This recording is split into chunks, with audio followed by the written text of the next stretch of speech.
이제 한 어린아이가 부모님을 따라서 이제 교회를 갔는데, 어, 교회에 와서 이제 부모님 옆에 앉아서 설교를 듣고 있습니다. 근데 설교를 하는데 목사님이 이런 설교를 합니다. 우리가 사는 이 현재 이 땅은 하나님께서 우리에게 잠시 살도록 만들어 주신 곳이므로 좋은 세계를 위하여 항상 준비해야 한다라는 말씀이었어요.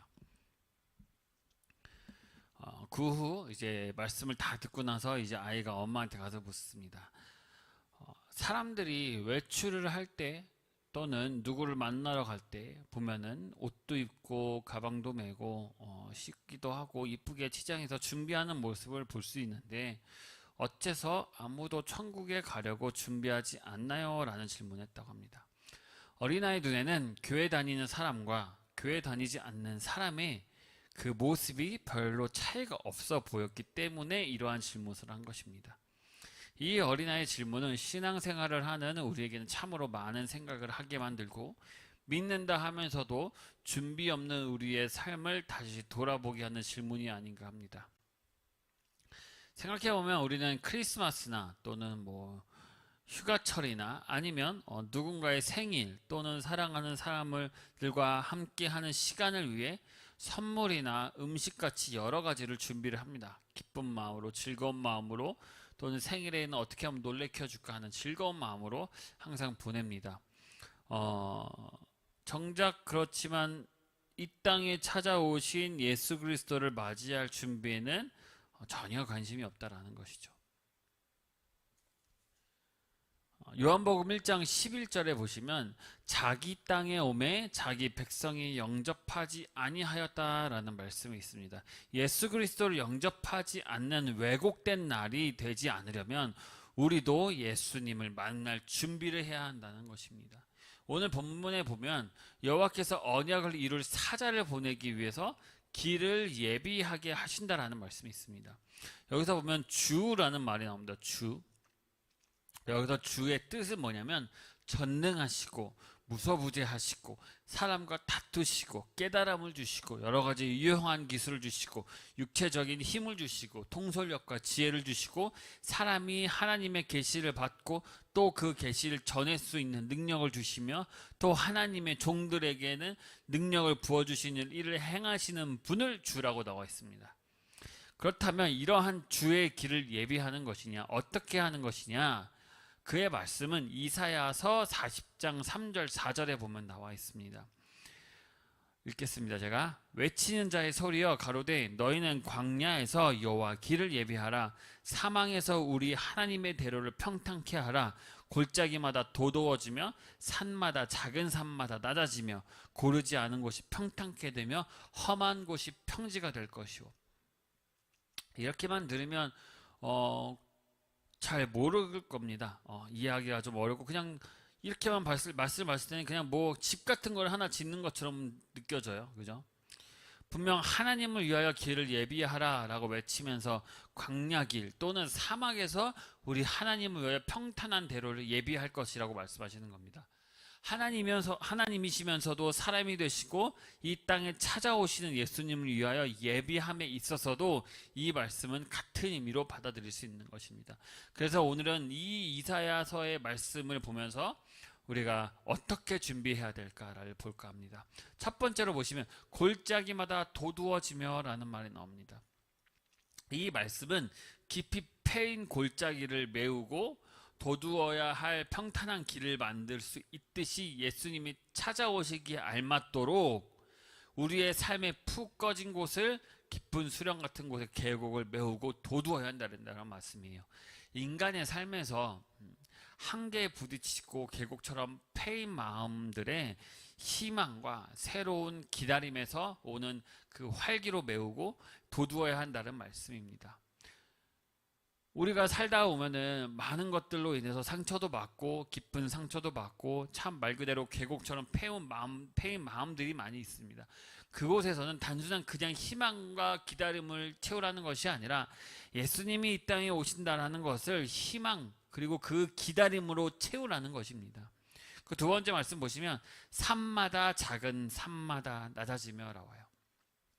산과 작은 산은 계곡에 반하여 우뚝 솟아오른 지형으로 길을 내려면 어떻게 해야 됩니까? 깎아내야 합니다. 우리가 고속도로를 보면 산이 막 나와 있잖아요. 산들이. 그걸 거기에 길을 내려면 어떻게 해요? 산을 깎아버리거든요. 그래야 우리가 고속도로를 내서 사람들이 다닐 수 있으니까요. 인간의 마음 속에는 이렇게 형성된 모질고 교만한 마음들이 있다라는 거예요. 산처럼 많다라는 거예요. 온유하고 겸허하게 다듬어야 된다는 말입니다. 우리의 마음을 이렇게 모질고 교만하고 욕심이 많은 이런 마음들을 우리가 산처럼 깎아버리고 온유하고 경험하게 다듬어야 된다는 말씀입니다. 세 번째로 보시면 고르지 않은 곳이 평탄케 되며 나와요. 고르지 않은 곳이 평탄케 되며. 누가복음 3장에 보시면 뭐라고 나오냐? 굽은 것이 고다지고 나와요. 굽은 곳이 고다지고, 이것을 인용한 것인데 굽은 것은 뭐야? 이렇게 비뚤비뚤하다는 것이거든요. 고르지 않는 곳은 어떻다는 거예요? 울퉁불퉁하다는 거예요. 잠언 21장 8절에 보면 깨끗한 자의 길은 고든이라 나왔어요. 고든이라. 이 말씀을 봤을 때 깨끗이 못한 곳도 어떻게 해요? 깨끗하게 다듬어야 된다라는 것입니다. 우리의 삶을 보면은 항상 우리가 어쨌든 사람이 살면서 물론 많은 잘못도 하고 좋은 일도 하겠지만, 이 사람의 마음이 한번 삐뚤기 시작하면은 계속 삐뚤어지기 시작합니다. 다시 원래대로 좋은 길로 가기에는 굉장히 멀리 이미 사람들은 가버렸기 때문에, 죄로 인해서 많이 갔기 때문에 이것을 곱게 고다지게 만들어야 된다는 것이에요. 네 번째로 보시면 험한 곳이 평지가 될 것이요 라는 말씀이 있어요. 아무리 험하고 바위가 섞인 땅이라도 우리는 어떻게 합니까? 산에 분명히 어마어마한 돌도 있을 거고, 그 길에는 우리가 옮기지를 못할 것도 많아요. 그러면 어떻게 합니까? 포크레인이나 기계를 사용합니다. 불도저 같은 것으로 밀어버리라는 거예요. 아무리 험하고 바위가 섞인 땅이라 하더라도 불도저 같은 것으로 밀어버리고 평탄한 도로를 만들라라는 것입니다. 하나님의 영이 우리의 심령에 오셔서 역사하실 때는 이와 같이 역사가 일어난다는 의미입니다. 종합해 보자면 계곡이 메워지고 산이 깎여버리고 굽은 곳이 고다지고 험한 곳이 말끔히 다듬어져야 대로가 열린다라는 것이에요. 즉 우리의 삶에 푹 꺼진 곳을 예수님이 오신다는 그 희망과 그 새로운 기다림에서 오늘 활기로 메워버리고, 마음속에 있는 모질고 교만하고 욕심 있는 그 마음들을 다듬고 삐뚤어진 생각을 바꿔서 곧은 길로 만들었을 때, 이 땅에 오시는 예수님을, 우리를 찾아오시는 예수님을 위하여 이런 준비가 우리의 마음속에 이루어져야 된다는 것이에요.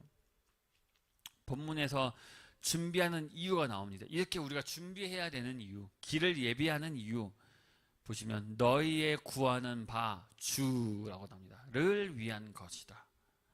여기서 구하는 바라는 말은 다른 번역본에 뭐라고 나오냐면요, 애타게 기다리는 이라는 말로도 번역이 되어 있어요. 다시 말해서 아주 애타게 뭐라 하는 거예요? 애탄다라는 건 뭐예요? 사모한다라는 의미입니다. 사모한다는. 그러니까 우리가 사모한다라는 것이, 우리가 예수님을 모시기 위해서는 예비하는 것 중에 가장 중요한 것은 바로 이 사모하는 마음입니다. 예수님은 그렇게 사모하는 집에 들어가시기를 기뻐하신다는 분입니다. 우리 누가복음에 보면 누가 나옵니까? 삭개오가 나옵니다. 이 삭개오가 예수님을 보기 위해서 어떻게 합니까?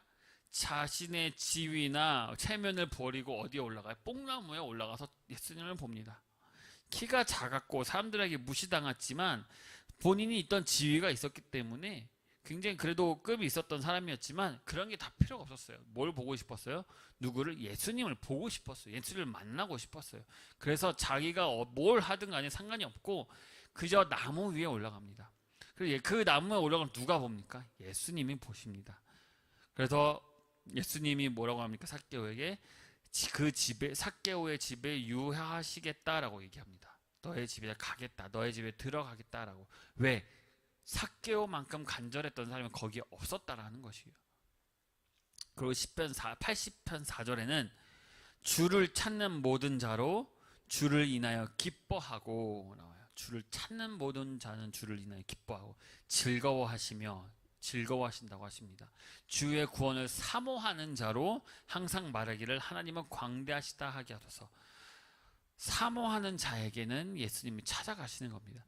내가 아무리 교회를 다니고 찬양을 하고 뭐 전도를 하고 다녀도 내가 내 마음속에 예수님을 모실 만한 그 사모하는 마음이 없다면 오시지 않는다라는 것이에요. 우리는 누구보다도 예수님이 우리의 심령에 오시도록 사모해야 된다라는 것입니다.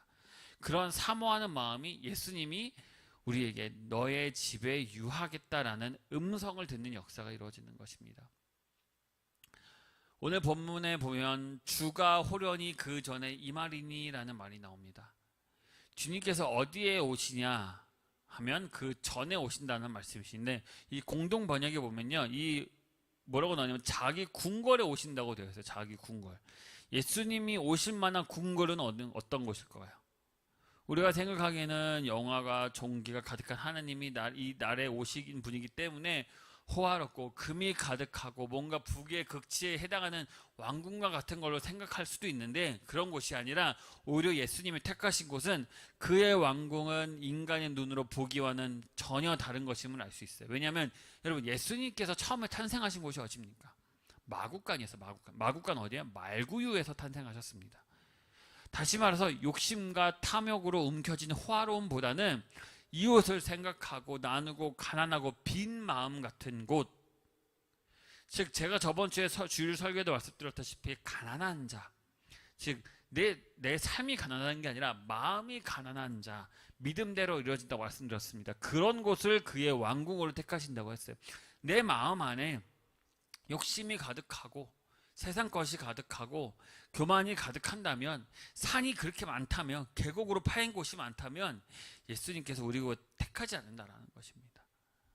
가난한 자, 마음이 가난한 자, 그런 곳을 왕궁으로 택하시는 것입니다. 남을 짓밟고서라도 자신의 오만과 자기 과시를 높은 빌딩 같은 곳보다는 죄인임을 깨닫고 내가 죄인이다라는 것을 회개하고 내가 겸손하게 낮아진 말구유 같은 곳을 자신의 궁궐로 택하시는 분이 바로 예수님이신 것입니다. 바로 이런 예수님이 들어오실 그분의 궁궐이 우리 심령 속에 이루어지는 것이 우리가 맞아들이는, 준비하는 것입니다. 결론입니다. 프랑스의 한 생물학자, 어떤 학자가 있는데요, 화학이며 생물학자가 말하기를 기회는 마음의 준비를 하고 있는 자에게만 찾아간다라고 얘기되어 있어요.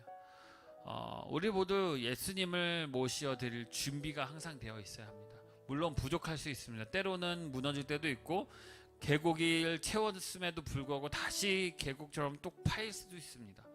산을 깎았지만 그곳에 다시 다른 것을 세울 때도 있습니다. 세상살이에서 얻은 절망과 상처로 움푹 파인 꺼져버린 그 골짜기도 새로운 희망과 기대로 메워야 됩니다. 오만과 자기 과시로 우뚝 솟아오른 산이나 빌딩 같은 것을 없애버리고 비뚤어져 버린 내 인생의 자세를 교정하고 바르게 하고 거친 곳을 말끔히 다듬어서 준비해야 되는 것입니다. 이렇게 준비하고 사모할 때에 삭개오에 들어가신 예수님은 우리 심령에도 들어오는 것입니다. 세상적인 화려함이나 인간적인 높임보다는 신앙 안에서 얻은 가난한 마음과 겸허로 준비된 심령이 될 때 예수님은 우리의 심령을 그의 궁궐로 삼아 주시는 것입니다. 여러분, 언제나 주님의 길을 예비하시길 바랍니다. 언제나 여러분의 마음을 다듬으시고 비뚤어진 마음을 곧게 하시길 바랍니다. 산을 깎아버리시고 깊이 파인 계곡을 메꾸시길 바랍니다. 그리고 예비하시고 좋은 길로, 그리고 예수님을 맞아 들이시길 바랍니다. 이제는 우리 예수 그리스도의 은혜와 하나님 아버지의 거룩하신 사랑과 살아계시고 지금도 함께 하시고 사명을 감당할 수 있도록 성령의 기름 부으심으로 인도하시는 성령님의 그 크신 은혜와 사랑이 우리 모든 성도와 교회와 축복교회 지금부터 영원토록 함께 있을지어다. 아멘.